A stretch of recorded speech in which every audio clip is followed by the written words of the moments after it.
Bismillahirrahmanirrahim. Alhamdulillahirabbil alamin.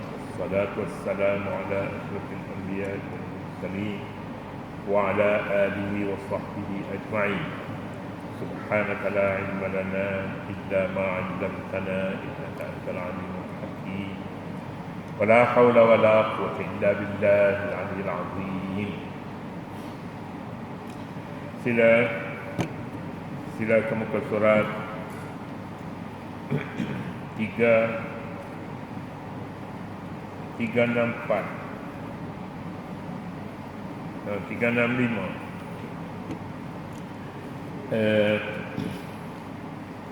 Kita masih lagi di dalam ayat 214. Ala inna nasrallahi qarib. Ala inna nasrallahi qarib. Ingat, sesungguhnya pertolongan Allah amat dekat. Bahasa yang seumpama ini bahasa orang yang berada dalam kesempitan, dalam penderitaan, dalam kecemasan. Ala inna nasra, orang yang menunggu sesuatu yang sangat-sangat dikehendaki. Ala inna nasrallahi qarib. Ingat, sesungguhnya pertolongan Allah amatlah dekat. Ayat ini mengingatkan bahawa orang yang menggantungkan harapan untuk masuk ke surga dengan percuma, sebenarnya mereka bermimpi pada sesuatu yang batil. Bahkan mereka akan memperolehi neraka. Ini kerana bayaran surga ialah pengorbanan yang lulus, pengorbanan yang lulus segala ujian yang ditentukan oleh Allah. Jadi sesiapa yang lulus ujian, dia akan mendapat tiket ke surga. Kalau boleh disebutkan tiket, akan mendapat balasan ke surga. Dan barang siapa yang tak dapat, maka dia tak dapatlah surga. Itu maknanya begitu. Jadi pertolongan Allah ini bukan mendapat rezeki, itu tidak besar. Pertolongan Allah yang dimaksudkan ialah pertolongan mendapat kelepasan pada hari akhirat. Kelepasan ini dikira apabila seorang itu terselamat daripada neraka dan ke surga. Itulah pertolongan yang diberi kepadanya. Pertolongan yang besar. Pertolongan yang lain-lain namanya nikmat. Tapi pertolongan ke surga nikmat juga, tapi itu yang besar. Akbaru ni'am. Infak, satu pengorbanan. Saya lebih suka satu perjalanan pengorbanan, bukan suatu. Saya dah baca tadi ni banyak suatu saja. Waktu saya di universiti dulu, kita orang berdebat mengenai suatu atau satu. Misalnya dalam tajuk tesis dia sebut suatu macam di sinilah suatu pengorbanan. Bekerja suatu kelebihan, bekerja satu kelebihan atau suatu kelebihan. Misalnya saya kata satu bukan suatu. Kemudian tak apalah bila orang dia bercakap sampai 2 kali dalam satu majlis atau yang sama, mengulangi hujah-hujah yang dah disebutkan, maka saya kiranya tak perlu jawab dah. Macam tu, tak perlu jawab. Jadi bila masuk Senate tu, ada orang lebih besar lagi tegur, turun mari, tinggal satu. Jadi misalnya kalau tajuk tesis tu perayaan adalah satu budaya. Perayaan di Malaysia, satu budaya, satu, bukan suatu. Tapi kalau suatu, kalau betul lah. Tak betul lah. Dia yang boleh dirujuk pakar-pakar daripada Dewan Bahasa, sama ada suatu ataupun satu. Saya kata satu, bukan suatu. Suatu ni benda yang tak tahu. Benda yang tak tahu, suatu yang di awal-awal, di angkasa. Jadi sesiapa dia tahu di sini, sama ada suatu ke satu ke, terpulanglah. Dunia bagaikan jambatan menuju akhirat atau sebagai ladang untuk menanam pokok. Tanam pokok, ladang.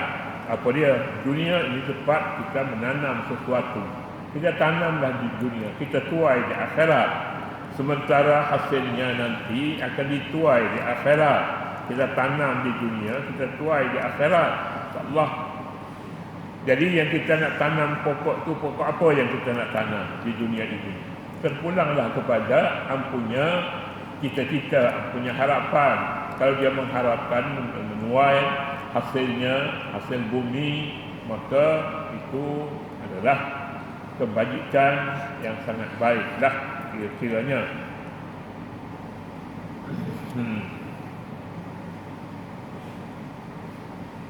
Di akhirat, dunia yang seumpama ini sangat memerlukan pengorbanan sebagaimana ujian, fitnah dan malapetaka. Malapetaka biasa berlaku juga pada ketika damai.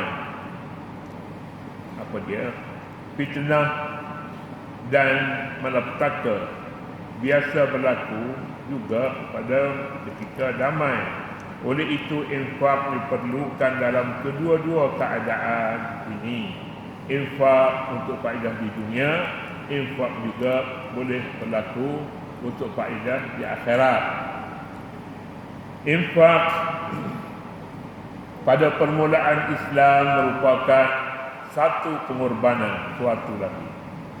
Satu pengorbanan yang sangat diperlukan bagi membina masyarakat Islam yang sedang menghadapi kesusahan, cabaran dan peperangan, cabaran dan peperangan. Infak juga satu khidmat yang perlu daripada segi, kalau saya nak sebutnya dari segi kitab ni, bila dia selesai edit, dia terus pergi ke penerbitan, cetakan. Menurut undang-undangnya kena bawa ke pengarang dulu, barulah boleh pergi ke cetakan. Pengarang ada hak lagi memperbaiki apa yang dia tak suka. Barulah penerbitan itu mempunyai authority, ada jalan-jalan yang sah. Pengarang dia boleh tanda tangan sikit, kalau dia nak tanda tangan, tak nak tanda tangan pun tak apa, tapi penerbitan seharusnya begitu. Infak pada permulaan Islam merupakan satu pengorbanan yang sangat diperlukan bagi membina masyarakat Islam yang sedang menghadapi kesusahan, cabaran dan peperangan. Infak adalah satu khidmat yang perlu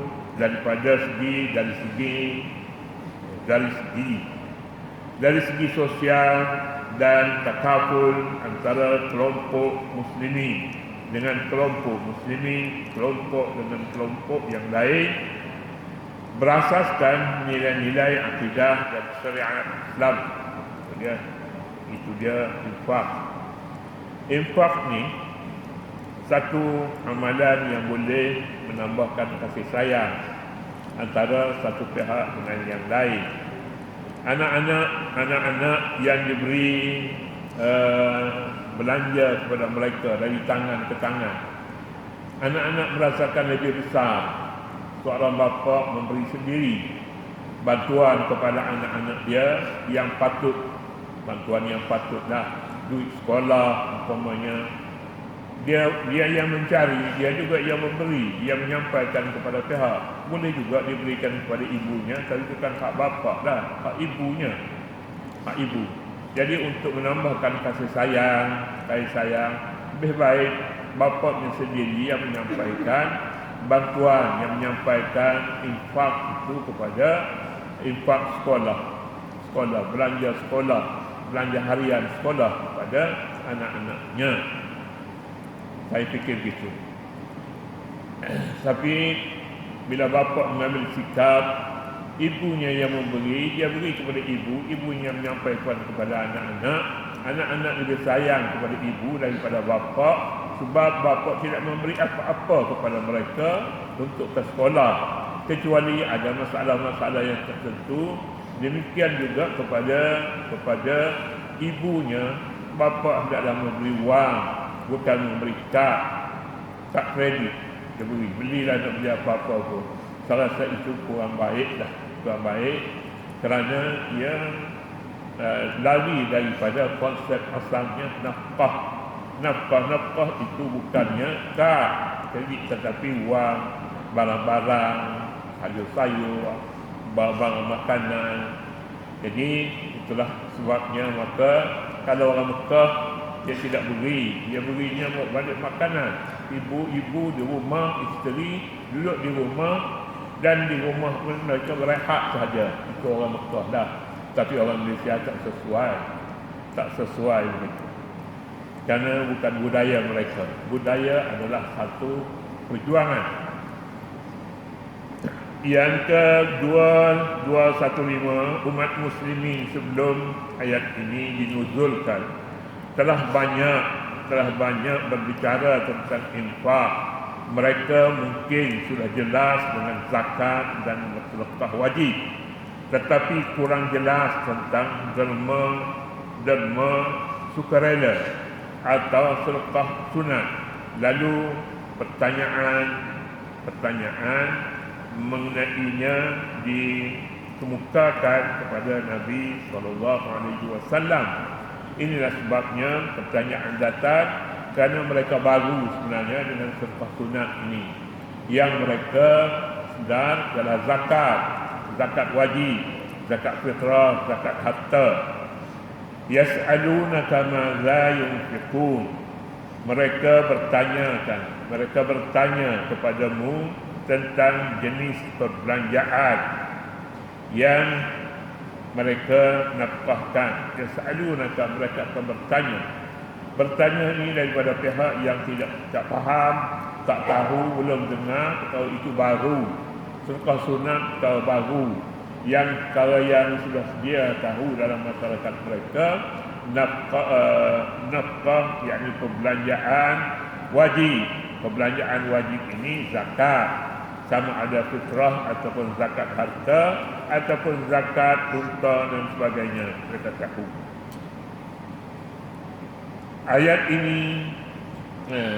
ini dan beberapa ayat yang berikutnya mengandungi beberapa soalan yang ditujukan kepada Nabi SAW mengenai hukum syara'. Sebelum ini mereka tak tanya, mereka tidak akan ada niat untuk melaga-lagakan Nabi dengan sesiapa, tak ada. Jadi kalau yas'alunaka, mereka akan bertanya kau, yas'alunaka, kau ni Nabi. Masyarakat sekarang ni dia tanya, kalau ada Nabi boleh jadi dia tanya Nabi. Kalau ada orang lain lagi dia tanya orang lain lagi. Tanya sampai 2-3 orang, kemudian jadikan isu dalam akhbar, dalam majalah, dalam mana-mana saja. Isunya ialah untuk melaga-lagakan antara satu dengan lain. Ustaz tu kata boleh, ustaz tu kata tak boleh, ustaz ni kata boleh, ustaz tu kata harus, ustaz tu kata haram. Ustaz. Jadi sama-sama ustaz, seolah-olahnya berada dalam satu pasukan dengan pasukan yang lain. Pendakwah satu pasukan saja. Jika ada khilaf antara satu dengan lain, syaratnya bukan ikhtilaf tapi khilaf. Khilaf ada perkara yang manis, berbeza pandangan dalam perkara kecil disebabkan berlainan sudut yang mereka lihat. Jadi itu bukan saja tidak mengapa, itu bagus. Sebab berlainan pandangan menunjukkan Islam adalah satu amalan yang hayawi. Hayawi ini maknanya dipakai harian, bukan hanya ketika terdesak, tetapi boleh dipakai pada bila-bila masa saja. Kalau hanya pada waktu terdesak saja dipakai, itu hendak ditangani oleh pihak yang lebih berkuasa. Kita menghadapi kalau itu mengenai zakat fitrah dahulu. Dahulu zakat fitrah, orang ataupun rakyat ataupun orang ramai pergi membawa beras gantang, ditinggalkan di rumah tu imam. Kemudian setelah rumah tu imam itu bocor. Habis zakat, beras zakat itu kena hujan. Imam bersungguh pasal rumah dia ni kena baiki. Kalau kita nak simpan beras tak boleh. Timbullah pulanya idea, kita cari hak boleh keluar duit lah. Jumpalah pandangan Imam Abu Hanifah rahmatullahi alaihi. Akhirnya Imam kata, ini hak bagus sekali. Rumah dia pun dah siap. Kemudiannya ini pun boleh dikekalkan, iaitu pemberian zakat dengan harga wang. Sampailah kepada hari ini pula terbalik, tak laku beras. Baru pergi beras datang untuk satu orang zakat. Bawa pergi ataupun di rumah imam tu sendiri dah siap beras datang, kira tolak jual beli dulu, kemudian barulah pada zakat. Sekarang ni beras perkara datang, tak payah bawa datang dah. Datang dalam bekas dulu pun, itu pun katanya makan tiku. Dulu kena hujan, katanya makan tiku, tak payah bawa pergi beras. Jadi senang gitu kalau siapa yang menolak, kecuali adalah orang yang ta'assub sangat, dia ta'assub kepada beras datang bawa pergi ke rumah imam. Itu masa kecil-kecil dulu. Yang ni berjalan. Yang berjalan iaitulah bawa beras datang tu dia suka dengan cupak yang batik lepas bawa pergi. Kalau sekarang ni yang sudah pakai dalam tu beras Faizah, beras basmati. Banyak jenis beras sekarang ni. Dulu itulah dia ada pandangan itu menjadikan pembayar zakat fitrah tidak mahu menukarkan dengan mudah kepada wang. Sekalipun dengan wang itu kita nak bayar zakat untuk 10 orang anak keluarga, senang sajalah, bawa 100 lebih, 100, 120, 200 kas misalnya. Kalau misalnya gini untuk beras yang dia makan beras basmati, beras basmati, harga pun basmati. Jadi apa yang disebutnya di sini, khilaf tentang beras sama ada boleh ataupun tak boleh dengan menggunakan wang, itu khilaf bukan istilah. Khilaf ambil saja mana yang lebih mudah diurus, lebih mudah dibayar, lebih mudah dibawa ke sana sini, lebih cepat. Imam Syafi'i kata lebih cepat sampai kepada orang miskin kalau pergi beras. Dia boleh menanak terus pagi itu. Kalau tidak, tak boleh menanak, tak boleh makan. Jadi itu pandangan Imam Syafi'i, mana yang lebih cepat sampai. Tetapi bila zakat fitrah ini dikeluarkan dengan wang, ada orang miskin pula merasakan dia pagi raya tak boleh pergi pagi raya, kecilnya tak makan pada hari itu, tak makan. Benar tak benar itu tak tahulah. Kadang-kadangnya kita baca surat khabar pun tak semestinya benar. Di mana itu berlaku? Di Selangor berlaku. Di Selangor, negeri yang paling kaya, negeri yang tak ada masalah tentang beras, tentang makanan. Mengapa terjadi begitu? Terlepas pandang katanya. Jadi sebaik-baiknya kalau begitu, ada pendapat Imam Abu Hanifah yang mewajibkan beras, kerana alasannya beras dia boleh semua jadi. Dia boleh jadi lauk, dia boleh jadi makanan utama, dia boleh beli pakaian pun boleh, tetapi beras hanya makanan utama saja untuk pagi raya. Memang itu. Jadi mana yang lebih diutamakan? Ada sesetengah tempat mahukan makanan, ada sesetengah tempat mahukan pakaian, ada sesetengah tempat mahukan makanan yang lebih istimewa pada pagi itu, pagi raya. Jadi istilah dengan istilah. Ayat ini berayat ini dan beberapa ayat yang berikutnya mengandungi beberapa soalan yang ditujukan kepada Nabi sallallahu alaihi wasallam mengenai hukum syarak. Berkata Ibn Abbas, kata-kata Ibn Abbas bukan hadis ya. Berkata Ibn Abbas radhiyallahu anhu, tidak aku dapati kaum yang lebih istimewa daripada umat Muhammad sallallahu alaihi wasallam yang tidak bertanya tentang nabinya. Tidak aku dapati, barangkali aku tidak dapati, patutnya begitulah saya rasa lah, tapi yang ini pun tak ingat. Kadang-kadang kita terjemah itu harfiah. Harfiah. Ya. Saya sallallahu alaihi wasallam yang tidak bertanya nabinya tentang hukum syarak kecuali sebanyak 13 soalan saja, 13 soalan. Tetapi semuanya disebutkan di dalam Al-Quran dan dimulakan dengan yas'alunaka, mereka bertanya kepadamu, yaitu tentang arak, tentang bulan yang diharamkan berperang.